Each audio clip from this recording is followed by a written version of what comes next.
Audio Jungle.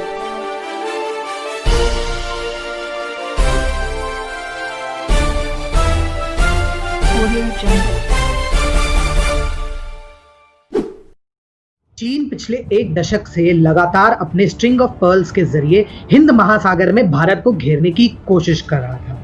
String of pearls के अंतर्गत चीन ने पूर्व में हांगकांग से लेकर पश्चिम में जिबूती और तंजानिया में अपने कमर्शियल और सैन्य ठिकाने विकसित करना शुरू कर दिए थे।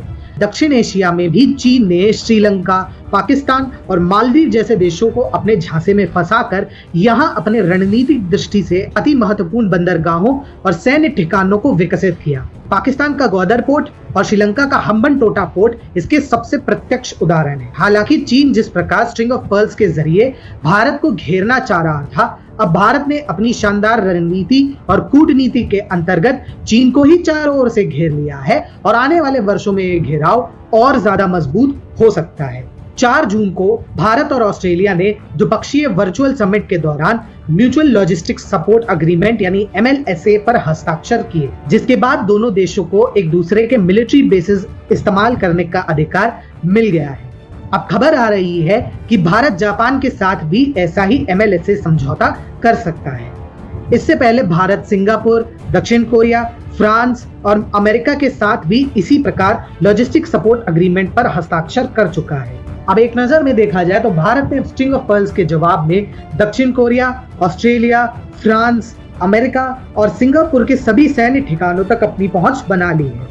भारत की इस रणनीतिक चाल से अब भारत ने समुद्र में चीन को चारों ओर से घेर लिया है। एक बार अगर भारत जापान के साथ भी इस तरह का LSA समझौता कर लेता है तो भारत को पूर्व में जापान के मिलिट्री बेसिस से लेकर जिबूती में अमेरिकी बेस और हिंद महासागर में ऑस्ट्रेलिया, अमेरिका और फ्रांस के सभी सैन्य ठिकानों तक पहुंच मिल जाएगी, जो चीन के लिए किसी बड़ी रणनीतिक शिकस्त से कम नहीं होगी।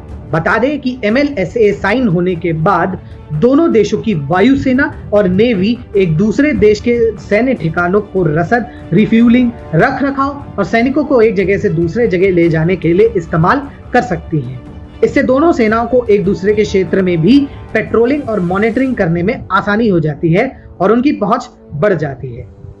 भारत द्वारा लगातार कई देशों के साथ LSA साइन करना दिखाता है कि भारत वैश्विक स्तर पर एक जिम्मेदार रणनीतिक साझेदार देश के तौर पर उभरता जा रहा है और अधिक से अधिक देश भारत के साथ रणनीतिक साझेदारी करना चाहते हैं। हाल ही में भारत ऑस्ट्रेलिया ने ऑस्ट्रेलिया के कोकोस द्वीप और भारत के अंडमान एवं निकोबार द्वीपों को एक दूसरे के साथ साझा करने को लेकर भी करार किया है, जिसके बाद दक्षिण हिंद महासागर में अगर भारत चाहे तो आसानी से अपने साथियों के साथ मिलकर 100% मूवमेंट ब्लॉक कर सकता है।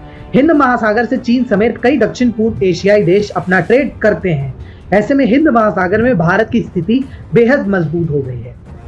वुहान वायरस के बाद से ही चीन का बेहद आक्रामक रवैया देखने को मिल रहा है।